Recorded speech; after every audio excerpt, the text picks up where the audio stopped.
പാവം ദേവിക എങ്ങനെ ഇതൊക്കെ സഹിക്കുന്നു? സത്യത്തിൽ ഈ സമയത്ത് നമ്മൾ സഹായിക്കേണ്ടതാ ദേവികെ.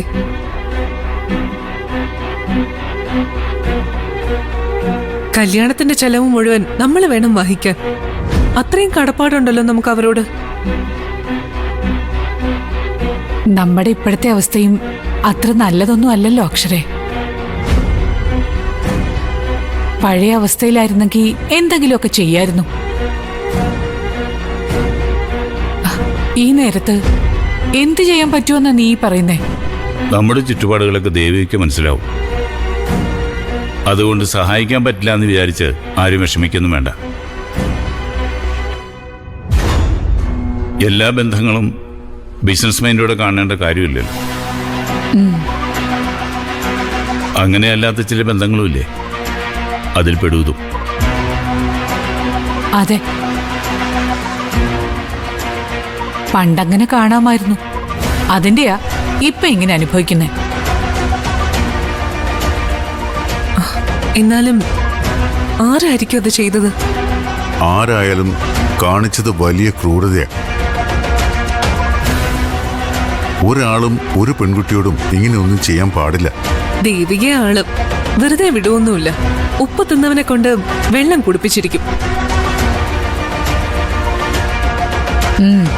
അതെ, അതങ്ങനെ തന്നെ വേണമല്ലോ. കാണിച്ചത് തോന്നിയ വസല്ലേ.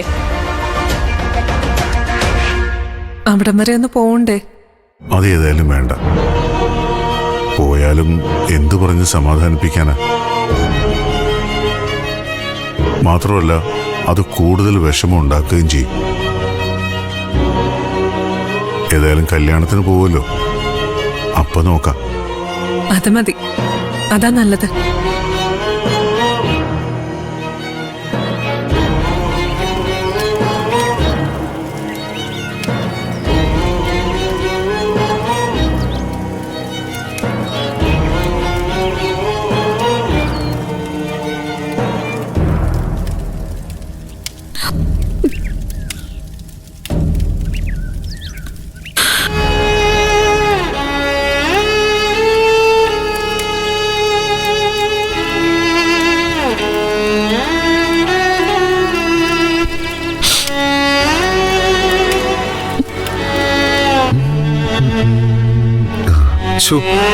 കഷ്ടമല്ലേ? എത്ര എത്ര കസ്റ്റമേഴ്സിന്റെ ശരീരത്തിൽ കിടക്കുന്ന ഡ്രസ്സുകളാ. ആർക്കും ഒരു ഉപകാരമില്ലാതെ ഇങ്ങനെ കത്തിക്കരിഞ്ഞ് ഒരു പിടി ചാരമായത്. ആ, ഒരു കാര്യം ചെയ്യും, അതിൽ നിന്ന് കുറച്ച് ചാരം എടുത്തു വെക്ക്. സുധിയേട്ടന്റെ ചിതാഭസ്മത്തിന്റെ കൂടെ വെക്കാം. എന്നിട്ട് പുഴയെ കൊണ്ടുപോയി ഒഴുക്കുമ്പോ കൂടെ ഒഴുക്കാം. കത്തിക്കരിഞ്ഞു പോയ സ്വപ്നങ്ങൾക്ക് അതാ ഏറ്റവും ഉചിതമായ യാത്രയിൽ. പുഴയിലെ തണുത്ത വെള്ളത്തില് അതങ്ങാലിഞ്ഞാലിഞ്ഞില്ലാതായി. ഒന്നുകൂടി പറ. നീ ഇപ്പൊ പറഞ്ഞതേ അതൊന്നുകൂടി പറ. ഒരു തവണയല്ല, എത്ര തവണ വേണമെങ്കിലും പറയാം. എനിക്ക് പേടിയൊന്നുമില്ല. എന്നാ പറയടാ, ധൈര്യം നീ പറയടാ. എന്റെ സുധിയേട്ടന്റെ ചിതാഭസ്മത്തിന്റെ ഒപ്പം ആ ചാരവും വെക്കണം നീ പറഞ്ഞില്ലേ? അത് നീ ഒന്നുകൂടെ പറ. പറഞ്ഞ നീ എന്ത് ചെയ്യോടി? അതിന് പറഞ്ഞു നോക്ക്. എന്നാ കേട്ടോ, ചത്തുപോയ നിന്റെ ഭർത്താവില്ലേ, അപകട മരണത്തിൽപ്പെട്ട് പെടുമരണം സംഭവിച്ച ഒരുത്തൻ, അവനെ കത്തിച്ച ചാരം ഒരു കുടത്തിലാക്കി വെച്ചിട്ടുണ്ടല്ലോ ഇവിടെ. അതിന്റെ ഒപ്പം ഇതും കൂടി എടുത്ത് എവിടെങ്കിലും കൊണ്ടുപോയി ഒഴുക്ക്. രണ്ടും ബോഡി വേസ്റ്റ് ആണല്ലോ. എന്താടി, അതല്ലേ എന്റെ ശരി? എന്താടി നോക്കി പിടിപ്പിക്കുന്നത്? നിനക്കെന്താ എന്നെ കൊല്ലണമെന്നുണ്ടോ? എന്നാ കൊല്ലടി. എടി കൊല്ലാൻ.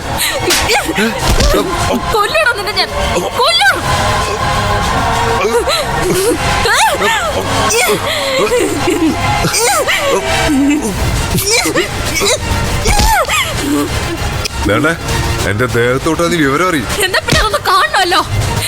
ഇന്ന് രാട്ടിലൊന്ന് ആർന്നിട്ട് ഞാൻ അവസാനിപ്പിക്കുന്നുള്ളൂ. കേട്ടോ? ഒന്നുകിൽ നീ അല്ലെങ്കിൽ ഞാൻ. രണ്ടിലൊരാൾ മതിയട ഈ ഭൂമിയില്.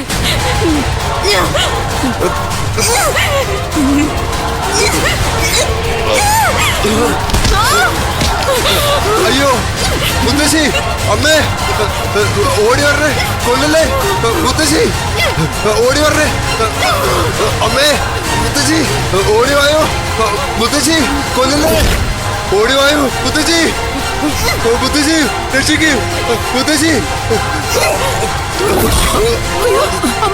അമ്മേ, ഓടിയോ ഓടിയോ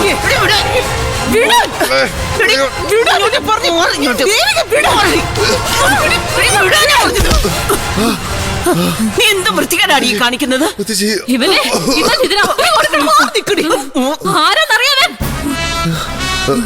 ഇവൻ ആരാന്ന് നീ ഞങ്ങളെ പഠിപ്പിക്കണ്ട.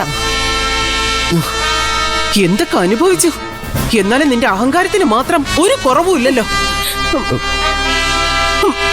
എന്തിനാ മോനെ അവള് നിന്റെ കഴുത്തി കയറി പിടിച്ചത്? ഭ്രാന്ത, വേറൊരു സംശയം, ആ തുണി മുഴുവൻ കത്തിച്ചത് ഞാനാണെന്ന് അവര് പറയുന്നത്. അയ്യോ കൊണ്ടോ? അങ്ങനെ പറഞ്ഞാലാണല്ലോ നിത്യം ഞാൻ നമ്മളുടെ കല്യാണം മുടങ്ങും. ആ ഞങ്ങൾ തമ്മിൽ കല്യാണം കഴിക്കുന്നതിലും ഇവർക്കെത്താ ഇങ്ങനെ ഉണ്ടോ അസൂയ? നീ നിത്യം തമ്മില് കല്യാണം കഴിക്കാൻ പോവാണെന്നോ? ഓ, അപ്പൊ അതായിരുന്നു നിന്റെ മനസ്സില്? പിന്നല്ലാതെ അങ്ങനെയല്ലേ തീരുമാനിച്ചിരിക്കുന്നത് അല്ലേ അമ്മേ? ചരിത്രം മിണ്ടണ്ട, ദേവികയോട് ഞാൻ സംസാരിച്ചോളാം. ഒരു കാര്യം ഞാൻ പറഞ്ഞേക്കാം, ശരത്തിനെ കുറിച്ച് എന്തെങ്കിലും അപവാദം പറഞ്ഞുണ്ടാക്കാനാ പരിപാടിയെങ്കിൽ ഈ നിമിഷം നിന്നെ ഇവിടുന്ന് പുറത്താക്കും. ശരത്ത് എന്താണെന്നും എങ്ങനെയാണെന്നും നീ പറഞ്ഞിട്ട് വേണ്ട ഞങ്ങൾ അറിയാൻ. അമ്മ ശരത്തിന്റെ ഭാഗം മാത്രം കേൾക്കുന്നേ, എന്നെന്താരും മനസ്സിലാക്കാൻ തയ്യാറാവത്തെ. നീ തെറ്റും ഇവൻ ശരിയും ആയതുകൊണ്ട് നിന്റെ തുണി മുഴുവൻ കത്തിച്ചത് ശരത്താണല്ലേ? അതെ, ശരത്താണ്. അതിന് തെളിവ് എന്തെങ്കിലും ഉണ്ടോടി നിന്റെ കയ്യില്? ഒരാളെ ഇഷ്ടമല്ലാന്ന് കരുതി എന്ത് തോന്നിയാസം അങ്ങോട്ട് പറഞ്ഞയാളെന്നാണോ? എന്താടി നാവിറങ്ങിപ്പോയോ? തെളിവുണ്ടോ കയ്യില്? എന്താ ഇല്ലേ? അമ്മേ, ഇത് ബാധയമ്മേ. ആ അല്ലെങ്കിൽ തലയ്ക്ക് വെളിവുള്ള ആരെങ്കിലും അത് കത്തിച്ച ഞാനാണെന്ന് പറയൂ.